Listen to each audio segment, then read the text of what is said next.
To our YouTube channel सार्थ शिक्षा। सार्थ शिक्षा में सभी का स्वागत है। आइए आज हम लोग शुरू करते हैं एलसीएम और एचसीएफ। बहुत ही बेसिक से पढ़ेंगे और अच्छा लेवल तक के क्वेश्चन को सॉल्व करेंगे। देखते हैं क्या क्या होता है। सबसे पहले एलसीएम का फुल फॉर्म ये आप लोग जानते होंगे या नहीं जानते हैं तो बता देते हैं। ये होता है लघुत्तम समापवर्ती। अब लघुत्तम समापवर्ती ये क्या होता है? ऐसे बहुत लोग जानते हैं लेकिन हम आपको बहुत अच्छे से तोड़ के बताते हैं। लघुत्तम क्या होता है? छोटा। लघुत्तम में भी सबसे छोटा। लघुत्तम का मतलब सबसे छोटा। और समापवर्ती क्या होता है? समापवर्ती दो वर्ड से मिलकर बना हुआ है। देखिए, सम प्लस अपवर्ती। इसको समझने के लिए आपको सबसे पहले अपवर्ती समझना पड़ेगा। अपवर्त क्या होता है? अपवर्त नाम से तो हिंदी से तो समझ में नहीं आ रहा होगा, लेकिन इंग्लिश इसका बोलेंगे तो आपको समझ में आ जाएगा। अपवर्त का इंग्लिश होता है मल्टीपल। अब तो समझ में आ गया होगा, यानी गुणज। इसको गुणज कह लीजिए या अपवर्त कह लीजिए या इसको मल्टीपल कह लीजिए। तीनों एक ही चीज है। अब आपको समझ में आ रहा होगा ये क्या है। गुणज क्या है, मल्टीपल क्या है। गुणज जैसे 3 है, 3 का हम गुणज लिखते हैं। 3, 6, 9, 12, 15, 18, 21, 24, 27 चलते रहेगा एकदम ऐसे ही। 33, 36 ऐसे ही चलता रहेगा। 4 का गुणज लिख लेते हैं। 4, 8, 12, 16, 20, 24, 28, 32, 36 आदि ऐसे चलता रहेगा। 3 का गुणज ये है, यानी 3 का अपवर्त ये है, ये 4 का अपवर्त है। तो अपवर्त हम लोग समझ गए हैं क्या होता है। अब इसी में जो वर्ड आया था हमारा सम अपवर्त, मतलब 2 या 2 से अधिक संख्याओं का सम अपवर्त वह संख्या होता है जो दोनों में कॉमन हो। जो दोनों में कॉमन हो। जैसे 3 है, 3 है, 3 का सारा अपवर्त ढूंढ रहे हैं, एक 12 आ गया। 4 का अपवर्त ढूंढ रहे हैं, यहाँ भी 12 आ गया।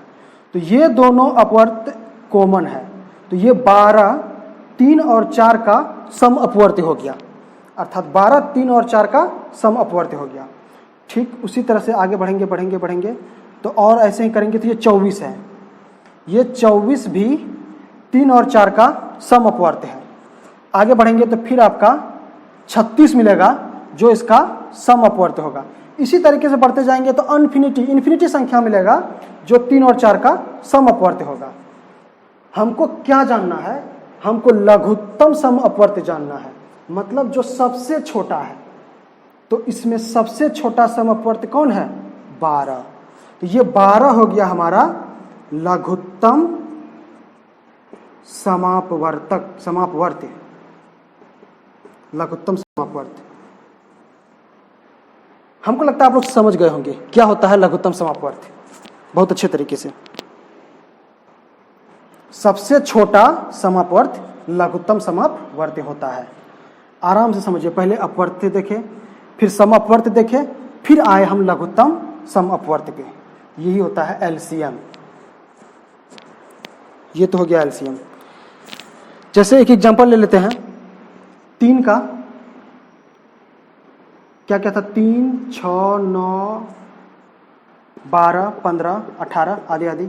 4 का था 4, 8, 12, 16, 20, 24 आदि। ठीक उसी प्रकार 8 का था 8, 16, 24, 32 आदि। तो इसमें हमको अगर चूज करना होगा सम अपवर्त तो हम कैसे चूज करेंगे? मैच करेंगे। कौन सा हमारा पहला डिजिट है जो इसमें मैच कर रहा है, एक दूसरे को कॉमन आ रहा है। कौन सा सम अपवर्त कॉमन आ रहा है? इन दोनों में 8 आ रहा है। 8 इसमें है? नहीं है। तो 12 इन दोनों में है, इसमें नहीं है, तो ये हमारा 12 नहीं होगा। ऐसा संख्या लेंगे जो तीनों का अपवर्त हो। तो एक 24 आ रहा है, 24 इसमें भी है और 24 इसमें भी यहाँ कहीं होगा। तो हमारा इसमें सम अपवर्त लघुत्तम सम अपवर्त क्या हो जाएगा? 24। ये तो है लघुत्तम सम अपवर्त जानने का तरीका। ये हमसे नहीं पूछेगा, एग्जाम में हमसे ये नहीं पूछेगा लघुत्तम समवर्ती क्या होता है, बस हम आपको जानने के लिए बेसिक बता दिए। अब इसको निकालते कैसे हैं ये देखिए, इसको निकालने का तरीका, निकालने का तरीका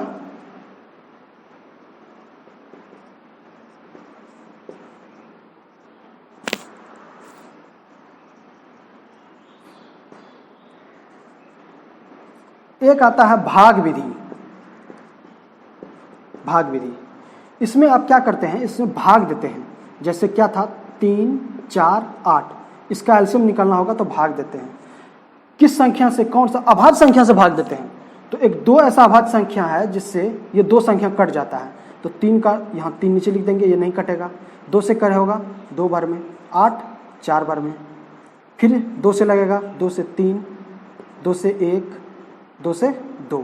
अब ऐसा कोई भी संख्या नहीं है जिससे ये तीनों कट जाए, कोई भी अभाज्य संख्या नहीं है, तो हम इसको गुना में लिख लेते हैं। 2 गुना 2 गुना 3 गुना 2, ये क्या हो गया 2 दूना 4 या 12 दूना 24।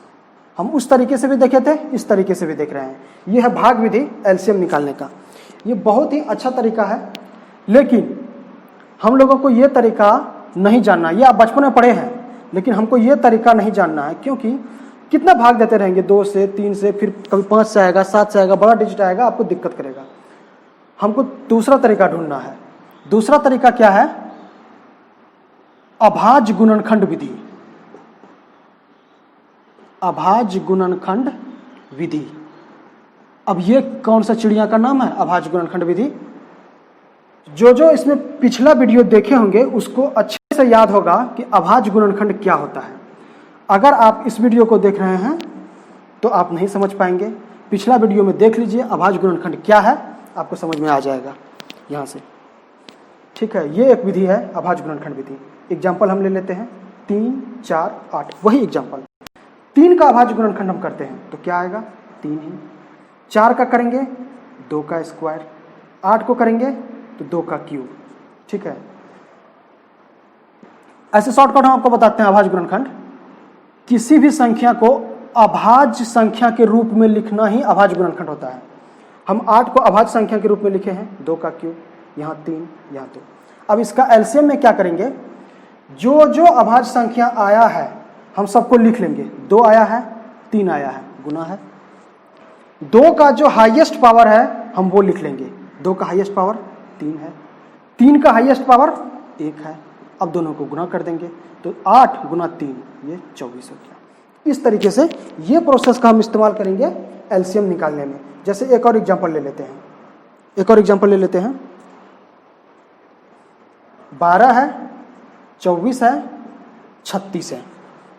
इसका एलसीएम निकालते हैं। 12 का अभाज्य गुणनखंड क्या होगा, 2 का स्क्वायर गुना 3। 24 का क्या होगा, 2 का क्यूब गुना 3। 36 का क्या होगा, 2 का स्क्वायर गुना 3 का स्क्वायर। अब हम एलसीएम निकालना है, हमको एलसीएम निकालना है। तो एलसीएम में क्या करेंगे, जो अभाज्य संख्या है उसको पहले गुना में लिख लेंगे। 2 है, गुना में 3 है, और कोई है नहीं, और कोई नहीं है। तो 2 का हाईएस्ट पावर हम ढूंढेंगे। 2 का हाईएस्ट पावर क्या है, ये 3 है, तो इस पे पावर 3 दे देंगे। फिर 3 का हाईएस्ट पावर कौन सा है, स्क्वायर है, 3 का स्क्वायर दे देंगे। यहाँ से हम कर लेंगे 2 चौके 8 गुना 3 तिया 9, कितना हो गया 72। ये हो गया 72, ये हो गया इसका एलसीएम। तो इस तरीके से हम एलसीएम निकालने का कोशिश करेंगे। यही सबसे अच्छा तरीका है और सबसे आसान तरीका है। जैसे एक और एग्जांपल है, 8 है, 12 है, 15 है, 21 है। इसका हम अभाज्य गुणनखंड से निकालने की कोशिश करते हैं। ये क्या है, 2 का क्यूब है, इसका पहले अभाज्य गुणनखंड निकालते हैं। 12 है, 2 का स्क्वायर गुना 3। 15 है, 3 गुना 5। 21 है, 3 गुना 7। इसका एलसीएम क्या हो जाएगा, पहले सारा अभाज्य संख्या को हम लिख लेंगे। कौन कौन है, 2 है, 3 है, 5 है, 7 है। अब इसका हम देखेंगे कि 2 का हाईएस्ट पावर कौन सा है, 3 है, तो 3 लिख लिए। 3 का हाईएस्ट पावर 1 ही है, 1 कर दिए। 5 का हाईएस्ट पावर 1 है, 7 का हाईएस्ट पावर 1 है। तो ये क्या हो गया 8, 3, 5, 7, क्या हो जाएगा 8 या 24 5 120 7 840। ये हो गया हमारा एलसीएम। तो इस तरीके से हम एलसीएम निकालने के लिए सीखेंगे। यही है सबसे आसान तरीका है एलसीएम निकालने का, और यही एकमात्र अच्छा तरीका है जिससे आप एलसीएम निकालिए।